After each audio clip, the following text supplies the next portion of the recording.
नमस्कार, मैं हूं राहुल ठाकुर और आप देख रहे हैं बुलंद भारत टीवी। भारत में चल रहे किसानों के प्रदर्शन की इंटरनेशनल लेवल पर चर्चा है, लेकिन क्या आप जानते हैं कि दुनिया के 65 देश ऐसे हैं जहां किसान अपनी मांगों को लेकर सड़क पर उतर आए हैं। आपको जानकर हैरानी होगी कि पिछले 1.5 दशक में पूरी दुनिया के भीतर 3,000 से ज्यादा प्रोटेस्ट हुए हैं। ग्लोबल प्रोटेक्ट ट्रैकर नाम की एक वेबसाइट है, उसके आंकड़े कहते हैं कि पिछले 1.5 दशक में पूरी दुनिया में पहले से 3 गुना ज्यादा प्रोटेस्ट हुए। एक स्टडी यह भी कहती है कि ये जो 15 साल है ना, बीते 15 साल, उसमें 101 देशों के अंदर 3,000 से ज्यादा प्रदर्शन हुए, लेकिन इसमें से 23% विरोध प्रदर्शन तो महज 2 से 3 महीने चलकर ही खत्म हो गए। इन दिनों भारत समेत दुनिया के करीब 65 देशों में आंदोलन हो रहे हैं। वहां के किसानों का प्रदर्शन और भारत में किसानों के प्रोटेस्ट के बीच क्या फर्क है, आंदोलन के तरीके कितने अलग हैं, और यह समझना हर देशवासी के लिए, हर भारतवासी के लिए बहुत जरूरी है। दरअसल दुनिया के करीब 65 देशों में किसानों ने सरकार के खिलाफ मोर्चा खोल रखा है, जिसमें यूरोप के करीब 10 देशों में किसान प्रदर्शन कर रहे हैं।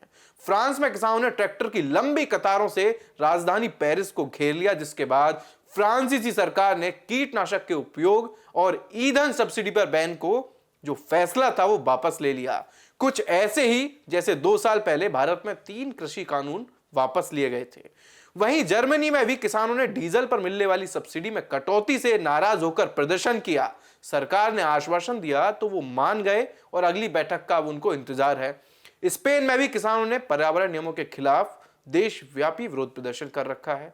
इटली में कृषि नीतियों के खिलाफ राजधानी रोम में किसानों का प्रदर्शन लगातार जारी है। इसके अलावा Belgium, Poland, Spain, Greece, Romania, पुर्तगाल, लिथुआनिया जैसे तमाम देशों में किसान आंदोलन कर रहे हैं। लेकिन फर्क यह है कि वहां बढ़ती महंगाई, जलवायु परिवर्तन की वजह से आई नीतियों और सूखे जैसे हालातों को लेकर नाराजगी है। लेकिन भारत में किसानों के मुद्दे बिल्कुल अलग हैं। वो कह रहे हैं कि पूरा कर्ज माफ हो ताकि वो टेंशन फ्री हो जाएं। ठीक है, मान लेते हैं। इसके अलावा वो चाहते हैं कि एमएसपी पर जो खरीदारी हो रही है उससे आगे बढ़कर अब उस पर कानून बनना चाहिए, यानी कि आमदनी बढ़े। वहीं 10,000 रुपये पेंशन भी मांगी जा रही है, यानी कि सीधे टेंशन बिल्कुल खत्म हो जाए ताकि जिंदगी में कोई टेंशन ना बचे। बाकी देशों में सरकार के आश्वासन पर किसान रुक जाते हैं, लेकिन यहां तो सीन उल्टा है बॉस। सरकार के से बातचीत भी चल रही है और बवाल भी करने पर उतारू हैं। उत्पात मचाने से कहीं पीछे नहीं हट रहे।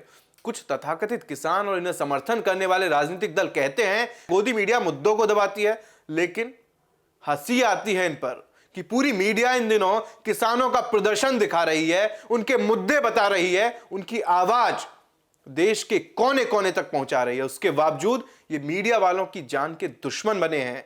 पिछले आंदोलन में भी पत्रकारों पर हमले हुए थे, ये आपने देखा, लेकिन इस बार तो इन्होंने हद पार कर दी। पत्रकारों का नाम पूछते हैं, संस्थानों का नाम पूछते हैं और फिर खून के प्यासे हो जाते हैं। एएनआई की टीम पर हमला हुआ। आपको बता दें कि एएनआई यानी एशिया न्यूज इंटरनेशनल एक तरह से सर्विस प्रोवाइडर है। वो आपके प्रदर्शन को कवर करने पहुंचते हैं, उस पर टिप्पणी या फिर कोई एनालिसिस करने नहीं। फिर भी उन पर हमला कर दिया जाता है। किसानों के तथाकथित दलाल ये भी नहीं सोचते कि जिन सुरक्षा कर्मियों पर ये हमला कर रहे हैं वो भी आपके और हमारे जैसे किसी परिवार से आते हैं, वो भी अपना घर चलाने के लिए नौकरी कर रहे हैं। जैसे आप किसानी कर अपना घर चलाते हैं, वैसे ही दिल्ली हरियाणा में भी लाखों लोग, करोड़ों लोग नौकरी करके अपना गुजारा कर रहे हैं। लेकिन इस वक्त वो जाम से परेशान है। जाम के जंजाल ने उनका जीना मुहाल कर रखा है, लेकिन आपको उनकी पड़ी ही नहीं है। व्यापारी परेशान है, उनको घाटा हो रहा है, लेकिन आपको उनकी पड़ी नहीं है। अरे सर, अर्थव्यवस्था को कम से कम ऐसे पलीता तो मत लगाइए। आप ट्रेन रोक रहे हैं, रेल रोक रहे हैं, ठीक है, आपका विरोध प्रदर्शन कीजिए, लेकिन थोड़ा ये भी तो सोच लीजिए बॉस कि वहां जो ट्रेन से किसी को यहां से वहां जाना होगा, किसी को कहीं से कहीं जाना है, उसमें छोटे बच्चे भी होंगे, बूढ़े भी होंगे, बुजुर्ग भी होंगे, हर तरह का तबका बैठा होगा। लेकिन आपको खैर छोड़िए, वो आपके ऊपर छोड़ते हैं, आपको प्रदर्शन करना है। लेकिन हमारा ये सवाल लाजमी है और सरकार भी इसी वजह से आप लोगों के बीच है, आपसे बातचीत करने की कोशिश कर रही है कि किसी भी तरह आम जनजीवन प्रभावित ना हो। आप प्रदर्शन कीजिए, शांति से कीजिए। ऐसा नहीं है कि इस देश में पहली बार ही आप प्रदर्शन कर रहे हैं, आप ही झंडा गाड़ने आए। पहले भी प्रदर्शन हुए हैं, सरकार झुकी भी है। ताजा उदाहरण तो आपके सामने है। पिछली बार कृषि कानून सरकार ने वापस लिए थे, लेकिन आपने जो कुछ किसानों ने मतलब इतना उत्पात मचा दिया था कि बॉस हद ही कर दी थी। लाल किले पर झंडा लहरा दिया, ट्रैक्टर नचाए वो पूरे देश ने देखा।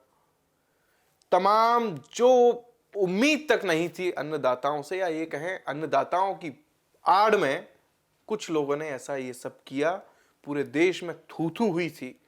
यकीन नहीं मानेंगे आप, क्योंकि ये पंजाब, हरियाणा, इसके अलावा भी पूरे देश में कई हिस्से ऐसे हैं जहां अन्नदाता पूरी मेहनत के साथ दिन रात अपने खेत में फसल उगाता है, अपना घर चलाता है।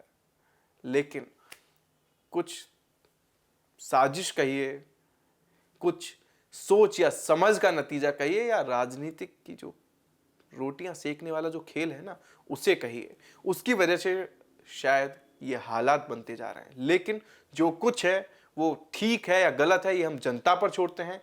आपकी राय क्या है आप जरूर बताएं, विशेष तौर पर चाहे वो राय सही हो या गलत हो, लेकिन आपकी राय बहुत बेशकीमती है, उसे हमारे साथ साझा करें ताकि हमारा भी हौसला बढ़े और आपकी भी आवाज बुलंद हो।